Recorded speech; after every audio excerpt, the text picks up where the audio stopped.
ಗದ್ದುಗೆಯನ್ನು ಧ್ವನಿ ಬಂತು. ಧ್ವನಿ ಬಂದಾಗ ಹುರ್ಕಡ್ಲಿ ಅಜ್ಜ ನಾ ಆರಾಮದನು, ಮತ್ತು ಎಲ್ಲರೂ ನೀವು ಸತ್ತಾರ ಅಂತ ಹೇಳತ್ತಾರ, ಮತ್ತು ನೀವು ಮಾತಾಡ್ಲಕ್ಕತ್ತಿರಲಿಲ್ಲ ಅಂಥೇಳಿ ಹುರ್ಕಡ್ಲಿ ಅಜ್ಜ ಸಿದ್ಧಾರೂಢಿಗೆ ಸಮಾಧಿಯಲ್ಲಿರುವಂಥ ಸಿದ್ಧಾರೂಢಿಗೆ ಕೇಳಿದಾಗ ಸಿದ್ಧಾರೂಢರು ಹೇಳ್ತಾರ, ನಾನು ಅದಾನನ್ನವ್ರಿಗೆ ಅದನ್ನು ಸತ್ತು ನನ್ನವ್ರ ಪಾಲ್ಗಿನ ಸತ್ತೀನಿ ಅನ್ನುವಂಥ ವಿಚಾರವನ್ನು ಹೇಳಿದರು. ಹಾಗೆ ಸಿದ್ಧಾರೂಢರು ಯಾರು ನಂಬ್ಯಾರ ಅವ್ರ ಪಾಲಿಗೆ ಅದಾರ, ಯಾರು ನಂಬಿಲ್ಲ ಅವ್ರಿಗೆ ಪಾಲಿಲ್ಲ ಅಂಥ ಪರಮಾತ್ಮನ ಕರುಣೆ ಎಲ್ಲರಿಗೂ ಆಗಲಿ ಅಂತೇಳಿ ಹಾರೈಸಿ ನಮ್ಮ ಒಂದೆರಡು ಮಾತುಗಳನ್ನು ಮುಗಿಸ್ತಾ ಇದ್ದೇವೆ. ನಾನು ನೋಡ್ತೀನಿ, ಹಾಗಂಗಿಲ್ಲ, ನಮಗೂ ಆಗಂಗಿಲ್ಲ. ಆದ್ರೆ ಹೇಳಿ ಹೇಳಿ ಹೇಳಿ ಹೇಳಿ ಕೇಳಿ ಕೇಳಿ ಕೇಳಿ ಕನ್ನಡವನ್ನು ಉಳಿಸಿರುವ ಅಪರೂಪದ ಪರಂಪರೆ ಅದು ಸಿದ್ಧಾರೂಢರ ಪರಂಪರೆ ಅನ್ನೋದನ್ನ ಹೆಮ್ಮೆಯಿಂದ ಹೇಳ್ಕೋಬೇಕು ನೀವೆಲ್ಲ. ಜೊತೆಗೆ ಇವತ್ತು ಹೇಳಿದ್ರು, ಶ್ರೀ ಗುರು ವಚನ ಅಧಿಕ ಸುದೆಯುಂಟೆ. ಬಹುಶಃ ಇವತ್ತಿಗೂ ಯಾರೇ ನಿಮಗ ಹೆಚ್ಚು ಕಡಿಮೆ ಈ ಮಂದಿಗೆ ಹೊಗಳಾಕಂತೂ ಬರಂಗಿಲ್ಲ. ನೀವು ಯಾವ್ದಾರ ಕೊಟ್ಟರೆ ಒಂದು ಏನಾರ ವಾಕ್ಯ ಕೊಡ್ಬೇಕು, ಅದನ್ನ ಹೇಳಿ ಅದನ್ನ ಮುಗಿಸಿ ಶಿವಾಯನ ಅಂತಾರೆ.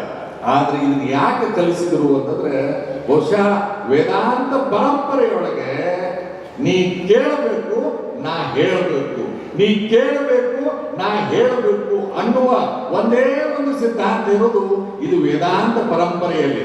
ನಮ್ಮ ಕಡೆ ಹಂಗಾಗಂಗಿಲ್ಲ. ನಮ್ದು ವೇದಿಕೆಗಳು ತುಂಬಾ ತುಂಬಿಕೊಂಡ್ಬಿಟ್ಟಿರ್ತಾವೆ. ಆದ್ರೆ ಈ ವೇದಿಕೆ ಹಂಗಲ್ಲ.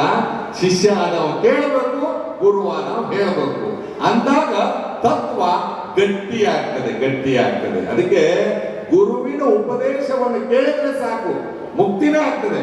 ಇದೇ ಪರಂಪರೆಯೊಳಗೆ ಕೇವಲ ಹೇಳಿದ್ರು ಜಾತಿ, ಮತ, ಪಂಥ, ಪಂಗಡ ಎಲ್ಲವನ್ನು ಮೀರಿ ನಿಂತ ಪರಂಪರೆ ಅಂತ ಹೇಳಿ ಶ್ಯಾಮಾನಂದ ಪೂಜಾರಿ ಅವರು ಮಾತಾಡುವಾಗ ಹೇಳಿದ್ರು. ಇನ್ನೂ ಗೊತ್ತಿರಲಿ ನಿಮಗ, ಒಬ್ಬ ಮುಸ್ಲಿಂ ಸಂತ ಈಗಿಲ್ಲ, ಇಬ್ರಾಹಿಂ ಸುತಾ, ಇದೇ ಪರಂಪರೆಯಿಂದ ಬೆಳೆದಿರ್ತಕ್ಕಂಥವರು.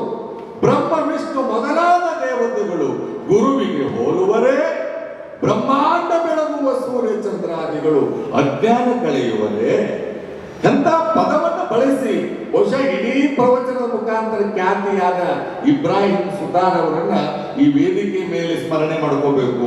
ಹೆಬ್ಬರಿಗೆ ಶರಣಪ್ಪನವರನ್ನ ಸ್ಮರಣೆ ಮಾಡ್ಕೋಬೇಕು. ಶಂಭೋಲಿಂಗ ದರೂರ್ ಅವರನ್ನ ಸ್ಮರಣೆ ಮಾಡ್ಕೋಬೇಕು. ಬಹಳಷ್ಟು ಜನ ಇದ್ದಾರೆ.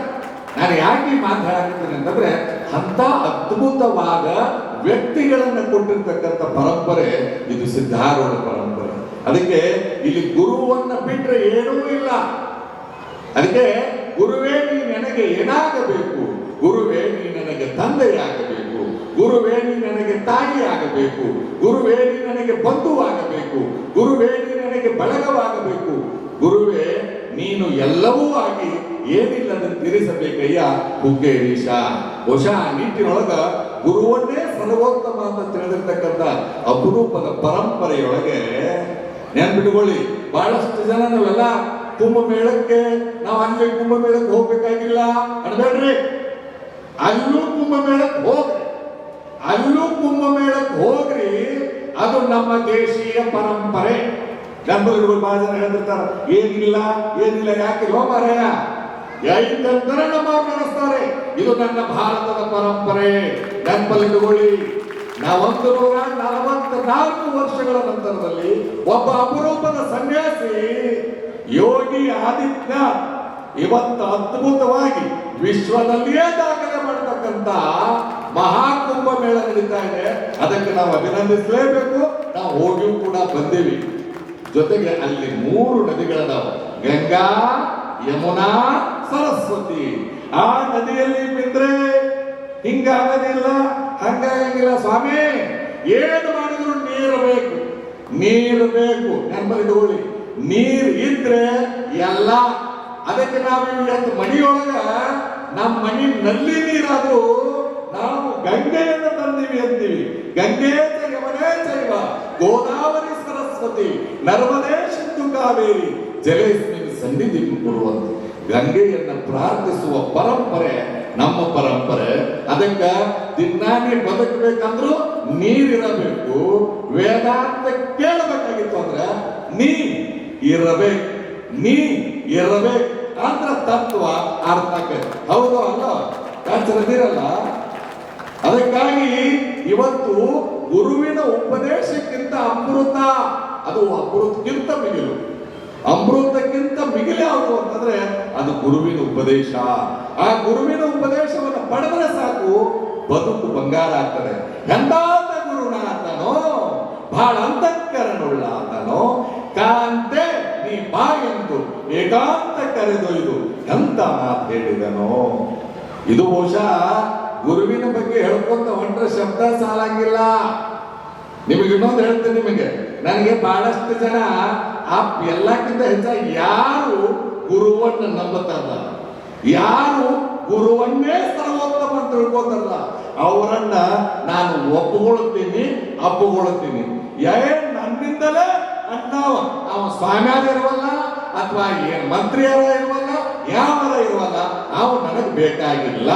ಗುರುವೇ ಸರ್ವೋತ್ತಮ ಅಂತ ಹೇಳ್ತಿದ್ದಾರೆ, ಅವರನ್ನು ನಾನು ಒಪ್ಕೊಳ್ತೀನಿ. ಯಾಕಂತಂದ್ರೆ ನನ್ನ ಭಾರತಕ್ಕೆ ವಿಶ್ವಗುರು ಅಂತಾರೆ.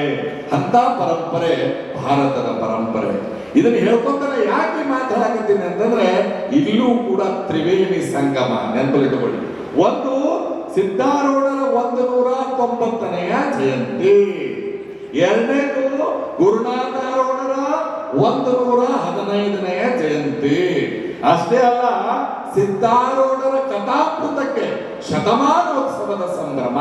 ಅಂದಮೇಲೆ ಇದು ಈ ತ್ರಿವೇಣಿ ಸಂಗಮದ ಜ್ಞಾನ ಕುಂಭ ಮೇಳದಲ್ಲಿ ನೀವೆಲ್ಲ ಪಾಲ್ಗೊಂಡಿರುವುದು ನಿಮ್ಮೆಲ್ಲರ ಭಾಗ್ಯ ಅಂತ ಹೇಳಿ ನಾನು ಭಾವಿಸ್ಕೊಳ್ತೇನೆ. ಬಹುಶಃ ನಿಮ್ಮ ಬಗ್ಗೆ ಹೇಳಿದ್ರು, ಯಾರು ನಮ್ಮ ಪಂಡ್ರಾಪುರದಿಂದ ಬಂದಿರ್ತಕ್ಕಂಥ ಒಬ್ಬ ತಾಯಿ ಹೇಳಿದ್ರು, ಹೀಗೆ ನೋಡೇ ಇರಲಿಲ್ಲ ನಾನು.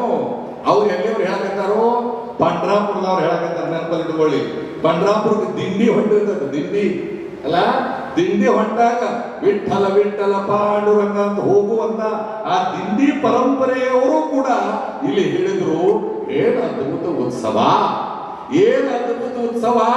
ಉತ್ಸವ ಮಾಡ್ಕೊಂತ ಬರುವ ಭಕ್ತರು ಬೇರೆ, ಅವರು ಪುಣ್ಯ ಕಟ್ಕೊಂಡ. ಚಪ್ಪಾಳೆ ತಂಡ ನಿಮ್ಗೆ ಹೇಳ್ತೇನೆ, ಉತ್ಸವ ಮಾಡ್ಕೊಂತ ಬಂದ ಭಕ್ತರು ಪುಣ್ಯ ಕಟ್ಕೊಂಡಾರೆ. ಉತ್ಸವದೊಳಗೆ ಕುತ್ಕೊಂಡು ಎಲ್ಲ ಮಹಾತ್ಮರು ನಿಮ್ಮನ್ನೆಲ್ಲ ಹರಿಸಿ ಹಾರೈಸಿದ್ದಾರೆ. ಹೌದು ಅಲ್ಲ? ಆಮೇಲೆ ಎಲ್ಲಿ ನಮ್ಮ ಭಕ್ತರು ಹಸ್ಕೊಂಡಾರೋ, ಆ ಹಸ್ಕೊಂಡಿರ್ತಕ್ಕಂಥ ಭಕ್ತರನ್ನ ಎಲ್ಲ ಭಕ್ತರೊಳಗೆ ಸಿದ್ಧಾರೂಢರನ್ನ ಕಂಡು ಮೊಸರನ್ನ ಕೊಡೋರು ಯಾರೋ, ಜ್ಯೂಸ್ ಕೊಡೋರು ಯಾರೋ, ಬಾಳೆಹಣ್ಣು ಕೊಡೋರು ಯಾರೋ, ಇದು ನಿಜವಾದ ನೈವೇದ್ಯ. ನೆನಪಲ್ಲಿಟ್ಕೊಳ್ಳಿ, ಇಂಥ ಅದ್ಭುತವಾದ ಕಾರ್ಯಕ್ರಮ ನಿನ್ನಾಯ್ತು. ಅದನ್ನ ನೋಡುವ ಭಾಗ್ಯ ನನಗಿರ್ಲಿಲ್ಲ, ಅನಿವಾರ್ಯ ಆಯ್ತು. ನಾನು ಯಾಕಾಗಿದೆ ಅಂತಂದ್ರೆ ಎಲ್ಲಾ ಕಡೆ ಹೋಗ್ಬೋದು, ನಿಮ್ಗೊಂದು ಚಲೋ ಇದು, ಒಂದ ಪರಂಪರೆಗಳು ಚಲೋ, ಎಲ್ಲಾ ಕಡೆ ಇದ್ದು ಅಂದ್ರೆ ಎಲ್ಲರೂ ಹೇಳ್ಕೊಂಡು ಹೋಗತ್ತಾರ, ಅನಿವಾರ್ಯವಾಗಿರ್ತದ, ಯಾರನ್ನೂ ಬಿಡಕ್ಕಾಗಂಗಿಲ್ಲ. ಆದ್ರೆ ನನಗೆ ಸಂತೃಪ್ತಿ ಅದ, ಸಂತೃಪ್ತಿ ಅದ. ನಾನು ನಿಮ್ಗೆ ಇನ್ನೂ ಮುಂದೆ ಒಂದು ಮಾತು ಹೇಳ್ತೇನೆ, ನೀವೇನೆಲ್ಲ ಪಡ್ಕೊಳಕತ್ತಿಲ್ಲ, ಇದನ್ನು ತಲೆ ಕೆಡಿಸ್ಕೊಳ್ಬೇಡಿ. ಸಿದ್ಧಾಂತ ಶಿಖಾಮಣಿ ಪಂಚಾಚಾರ್ಯರ ಸ್ವತ್ತಲ್ಲ, ವಚನ ಸಾಹಿತ್ಯ ವಿರಕ್ತರ ಸ್ವತ್ತಲ್ಲ. ಇನ್ನು ಮುಂದುವರೆದು ಹೇಳ್ತೇನೆ ಕೇಳ್ರಿ, ನಿಜಗುಣರ ಸಾಹಿತ್ಯ ನೀವೇನೆಲ್ಲ ಕೂತ್ಕೊಂಡಿಲ್ಲ, ಕೇವಲ ವೇದಾಂತಿಗಳ ಸ್ವತ್ತಲ್ಲ. ಇವು ಇಡೀ ವಿಶ್ವಕ್ಕೆ ಬೇಕಾಗಿರುವಂತ ತತ್ವತ್ರಯಗಳು. ಹೌದು ಅಲ್ಲೋ? ಇನ್ನು ಸುಮ್ಮನೆ ಹೇಳಬಹುದು. ನನಗೇನಾಗೈತಿ, ರೊಟ್ಟಿ ತಿಂದ್ರೆ ನಾ ಆರಾಮಿರ್ತೇನೆ, ನಾ ಆರಾಮದ. ನೀವು ರೊಟ್ಟಿ ತಿನ್ನೋರು ರೊಟ್ಟಿ ತಿಂದು, ಅನ್ನ ಉಂಡವ್ರು ಅನ್ನ ಉಂಡು, ಇನ್ನು ನೀವು ಚಲೋದಾಗ ಹಾಲುಂಡಿ ಉಂಡವ್ರು ಉಂಡು. ಅದ್ರ ಊಟನ ಎಲ್ಲದರೊಳಗೂ ಕೂಡ ಅಮೃತ ಇದ್ದೇ ಇರ್ತದೆ. ಅದಕ್ಕಾಗಿ ಎಲ್ಲಾ ಮಹಾತ್ಮರು ಈ ಜಗತ್ತು ಉದ್ಧಾರ ಆಗಲಿ ಅಂತ ಹೇಳಿ ಇವುಗಳನ್ನ ಕೊಟ್ಟು ಹೋಗಿದ್ದಾರೆ. ಆ ನಿಟ್ಟಿನೊಳಗೆ ಈ ಏನು ಒಂದು ವಾರಗಳ ನಡೀತದಲ್ಲ, ಅದರಲ್ಲೂ ನಿಮ್ಗೆ ಹೇಳ್ತೇನೆ, ಆ ಸಿದ್ಧಾರೂಢರ ಜ್ಯೋತಿ ಯಾತ್ರೆ ಬಂತಲ್ಲ, ನಮ್ಮ ಮಠದಾಗೂ ಬಂದಾಗ ಎಲ್ಲಾ ಕಮಿಟಿಯವರು ಬಂದಿದ್ರು. ನನಗೆ ಬಹಳ ಖುಷಿ ಆಯ್ತು. ಯಾಕೆ ಖುಷಿ ಆಯ್ತು ಅಂತಂದ್ರೆ, ಯಾವುದೇ ನಿಮಗೆ ನೆನಪಲ್ಲಿಟ್ಕೊಳ್ಳಿ, ಯಾರ ಅಕಸ್ಮಾತಾಗಿ ನಾನು ಪಕ್ಕ ನೆನಪಲ್ಲಿಟ್ಕೊಳ್ಳಿ, ನೋ ಡೌಟ್, ನಾನು ಪಂಚಪೀಠ ಪರಂಪರೆಯ ರಂಭಾಪುರಿ ಪೀಠದ ಶಾಖಾನುವರ್ತಿ ಮಠದ ಸ್ವಾಮಿನೇ. ಆಮೇಲೆ ನನ್ನಲ್ಲಿ ಯಾರೇ ಬರಲಿ ಅವರನ್ನ ಒಪ್ಪಿಕೊಂಡು ಅಪ್ಪಿಕೊಂಡು ಅವರಲ್ಲಿಯೇ ರೇಣುಕರನ್ನು ಕಂಡ್ರಿ ಅಂತಂದ್ರೆ ನಾ ನಿಜವಾದ ಸ್ವಾಮಿ. ಅದನ್ನ ಬಿಟ್ಟು ಇವ್ರು ಬೇರೆ ಇವ್ರು ಬೇರೆ ಅಂದ್ರ ಕಾವಿ ಕುಲಕ್ಕೆ ಅವಮಾನ ಮಾಡಿದ ಹಾಗೆ. ಅದಕ್ಕಾಗಿ ನನಗೆ ನನ್ನ ಗುರುಗಳು ಕೊಟ್ಟಿರಬೇಕು ಅಂತಂದ್ರೆ ಎಲ್ಲರನ್ನೂ ಪ್ರೀತಿಸುವುದರ ಜೊತೆಗೆ, ಯಾಕಂದ್ರೆ ಬೇರೆ ಏನೂ ಇಲ್ಲ. ನಾನು ಎಲ್ಲಾ ಕಡೆ ನೋಡಿದ್ದೀನಿ, ನನಗೆ ವೇದಾಂತ ಹೇಳಕ್ ಬರ್ತೈತೋ ಇಲ್ಲೋ ನನಗಂತೂ ಗೊತ್ತಿಲ್ಲ.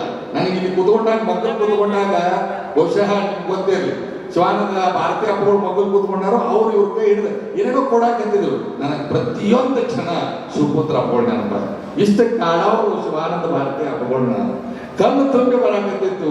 ಪ್ರತಿಯೊಂದು ಹಂತದೊಳಗ ಶಿವಾನಂದ ಭಾರತೀಯ ಅಪ್ಪಗಳು ಅವರು ಕೂಡ ತಮಾಷೆ ಮಾಡ್ಕೋತ, ಶಿವಾನಂದ ಭಾರತೀಯ ಅಪ್ಪಗಳು ಜೊತೆ ಶಿವಪುತ್ರ ಅಪ್ಪಗಳು ತಮಾಷೆ ಮಾಡ್ಕೊಂತ ಕೂತಿರುವಂತ ಆ ಸನ್ನಿವೇಶ ಯಾವ ರೀತಿಯಾಗಿ ಭಗವಂತನ ನಾಮಸ್ಮರಣೆಯನ್ನು ಮಾಡಬೇಕು ಅಂತಕ್ಕಂಥದ್ದನ್ನು ಸ್ವಲ್ಪ ವಿಚಾರ ಮಾಡಬೇಕಾಗತ್ತೆ.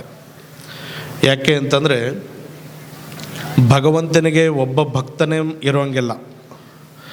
ಭೂಮಂಡಲದಲ್ಲಿ ಇರ್ತಕ್ಕಂಥ ಅಣುರೇಣು ತೃಣಾಕಾಷ್ಟಗಳಿಂದ ಕೂಡಿರ್ತಕ್ಕಂಥ ಪ್ರತಿಯೊಂದು ಜೀವಿಯೂ ಕೂಡ 84 ಲಕ್ಷ ಜೀವರಾಶಿಗಳಲ್ಲೂ ಕೂಡ ಎಲ್ಲರನ್ನೂ ಸಮತಾ ದೃಷ್ಟಿಯಿಂದ ನೋಡುವಂತಹ ಶಕ್ತಿ ಆ ಪರಮಾತ್ಮ, ಆ ಭಗವಂತನಿಗೆ ಇರ್ತದೆ. ಅಂಥ ಭಗವಂತ ನಮ್ಮ ಪ್ರತಿಯೊಂದು ಯೋಗವನ್ನು, ಕ್ಷೇಮವನ್ನು ನೋಡಬೇಕು ಅಂತಂದರೆ ಆ ಭಗವಂತನಿಗಾಗಿ ನಮ್ಮ ಮನಸ್ಸು, ನಮ್ಮ ತನ, ನಮ್ಮ ಮನ, ನಮ್ಮ ದೇಹವನ್ನು ಕೂಡ ಆ ಭಗವಂತನಿಗೆ ಸರ್ವಥಾ ಭಾವದಿಂದ ಸಮರ್ಪಣೆಯನ್ನು ಮಾಡಿದಾಗ ಮಾತ್ರ ಆ ಭಗವಂತ ಸದಾ ನಮ್ಮ ಮೇಲೆ ದೃಷ್ಟಿ ಇಡುವುದಕ್ಕೆ ಸಾಧ್ಯ ಆಗುತ್ತೆ ವಿನಃ ಇಲ್ಲ ಅಂತಂದರೆ ಯಾವ ದೃಷ್ಟಿಯೂ ಕೂಡ ನಮ್ಮ ಮೇಲೆ ಬೀಳುವುದಕ್ಕೆ ಸಾಧ್ಯವಿಲ್ಲ. ಇವತ್ತು ನಾವೆಲ್ಲ ವಿಚಾರವನ್ನು ಮಾಡ್ತೀವಿ. ನಾವೆಲ್ಲ ಹೇಗಾಗಿಬಿಟ್ಟಿದ್ದೀವಿ ಅಂತಂದರೆ, ನಾವು ಒಂದು ಕ್ಷಣ ಈ ದೇವರಲ್ಲಿ, ಇನ್ನೊಂದು ಕ್ಷಣ ಇನ್ನೊಬ್ಬ ದೇವರಲ್ಲಿ, ಇನ್ನೊಂದು ಕ್ಷಣ ಇನ್ನೊಂದು ದೇವರಲ್ಲಿ ನಾಮಸ್ಮರಣೆಯನ್ನು ಮಾಡ್ತಕ್ಕಂಥದ್ದು, ಭಕ್ತಿಯನ್ನು ಸಮರ್ಪಣೆಯನ್ನು ಮಾಡ್ತಕ್ಕಂಥದ್ದು ಕಾಣ್ತೀವಿ. ಆದರೆ ಭಗವದ್ಗೀತೆಯಲ್ಲಿ ಹೇಳ್ತಾರೆ ಏನಂತಪ್ಪ ಅಂದ್ರೆ ಅನ್ಯಥಾ ಭಾವ, ಅಂದರೆ ಎಲ್ಲ ದೇವರಲ್ಲಿ ಕೂಡ ನಿನ್ನ ದೇವರನ್ನು ಕಾಣುವಂತಹ ಭಕ್ತಿಯಲ್ಲಿ ಇರ್ತದೆ, ಅಲ್ಲಿ ಆ ದೇವನು ನಿಮ್ಮಲ್ಲಿ ಪ್ರತ್ಯಕ್ಷನಾಗ್ತಾನೆ, ನಿಮ್ಮನ್ನು ಸದಾ ನೋಡಿಕೊಳ್ತಾನೆ ಅಂತಕ್ಕಂಥ ಮಾತನ್ನು ಭಗವದ್ಗೀತೆಯಲ್ಲಿ ಹೇಳ್ಕೊತ ಬರ್ತಿದ್ದಾರೆ. ಇವತ್ತು ನಾವೆಲ್ಲ ವಿಚಾರ ಮಾಡ್ತೀವಿ. ಎಲ್ಲರೂ ಕೂಡ ಹೇಳಿದರು ಏನಪ್ಪ ಅಂತಂದರೆ, ಸಿದ್ಧಾರೂಢರ ಚರಿತ್ರೆಯ ಕಥಾಮೃತವನ್ನು ಬಹಳಷ್ಟು ಮಾರ್ಮಿಕವಾಗಿ ಹೇಳಿದರು. ಅವರೆಲ್ಲರೂ ಕೂಡ ಆ ಸಿದ್ಧಾರೂಢರನ್ನು ಯಾವ ರೀತಿಯೇ ಕಂಡರು ಅಂತಂದರೆ, ಇವತ್ತು ಕುಂತರೂ ಸಿದ್ಧಾರೂಢ, ನಿಂತರೂ ಸಿದ್ಧಾರೂಢ, ಮಲಗಿದರೂ ಸಿದ್ಧಾರೂಢ, ನನ್ನ ದೇಹದ ಅಣುರೇಣು ತೃಣಾಕಾಷ್ಟಗಳಿಂದ ಕೂಡಿರ್ತಕ್ಕಂಥ ಈ ದೇಹದಲ್ಲಿ ಒಂದೊಂದು ಅಣುವಿನಲ್ಲಿ ಕೂಡ ಸಿದ್ಧಾರೂಢನಾಗಿ ಇದ್ದಾನೆ ಅಂತಕ್ಕಂಥ ಒಂದು ದೃಷ್ಟಿಯಿಂದ ಇಟ್ಟುಕೊಂಡಾಗ ಆ ಭಕ್ತಿ ಆ ಸಿದ್ಧಾರೂಢನಿಗೆ ಸಮರ್ಪಣೆ ಮಾಡಿದಾಗ ಅಲ್ಲಿ ಸಿದ್ಧಾರೂಢ ಪ್ರತ್ಯಕ್ಷ ಆಗೋದು ಸಂಶಯವೇ ಇಲ್ಲ ಅಂತಕ್ಕಂಥದ್ದನ್ನು ತಾವೆಲ್ಲರೂ ಅರ್ಥ ಮಾಡ್ಕೊಳ್ಬೇಕು. ಇವತ್ತು ನಾವೆಲ್ಲ ಇತಿಹಾಸವೆಲ್ಲ ನಾವು ನೋಡಿಕೊಂಡಾಗ ಏನಾಗುತ್ತೆ ಅಂತಂದರೆ, ಭಕ್ತಿ ಅಂತಕ್ಕಂಥದ್ದು ಅದು ನಮ್ಮ ಮನೋಭಾವನೆಯನ್ನು ಸದೃಢ ಮಾಡಿ ಗಟ್ಟಿಯನ್ನು ಮಾಡ್ತದೆ. ಆದರೆ ಆ ಭಕ್ತಿ ಯಾವುದರ ಮೇಲೆ ಇಡಬೇಕು ಅಂತಕ್ಕಂಥ ಒಂದು ಸಂಕಲ್ಪ, ಮನೋಭಾವ ನಮ್ಮದಾಗಿರಬೇಕು. ಇವತ್ತು ಯಾಕೆ ಈ ಮಾತನ್ನು ಹೇಳ್ತಾ ಇದ್ದೀನಿ ಅಂತಂದರೆ, ನಮ್ಮ ಭಕ್ತಿ ಅಂತಕ್ಕಂಥದ್ದು ಚಂಚಲ ಭಕ್ತಿಯಾಗಿದೆ. ಆ ಚಂಚಲ ಭಕ್ತಿಯನ್ನು ಹೋಗಿ ಸ್ಥಿರತೆ ಭಕ್ತಿಯನ್ನು ಕೂಡಿರ್ತಕ್ಕಂಥ ಪಂಚಾಕ್ಷರ ಮಂತ್ರದಿಂದ ಕೂಡಿರ್ತಕ್ಕಂಥ, ಗುರು ಕೊಟ್ಟಿರ್ತಕ್ಕಂಥ ಮಂತ್ರದಿಂದ ಕೂಡಿರ್ತಕ್ಕಂಥ ಭಕ್ತಿ ನಿಮ್ಮ ಸಾಂಪ್ರದಾಯದ ಗುರುವಿನ ಮೇಲೆ ನಿಷ್ಠೆಯಿಂದ ಆ ಭಕ್ತಿಯನ್ನು ಸಮರ್ಪಣೆ ಮಾಡಿದ್ದೆ ಆದರೆ ಆ ಒಂದು ಯೋಗ ಕ್ಷೇಮವನ್ನು ಸಂಪೂರ್ಣವಾಗಿ ಆ ದೇವನು ನೋಡಿಕೊಳ್ಳುವುದರಲ್ಲಿ ಸಂಶಯವಿಲ್ಲ ಅಂತಕ್ಕಂಥ ಮಾತನ್ನು ತಾವೆಲ್ಲರೂ ಅರ್ಥ ಮಾಡಿಕೊಳ್ಬೇಕು. ಆ ಒಂದು ನಿಟ್ಟಿನಲ್ಲಿ ಇವತ್ತು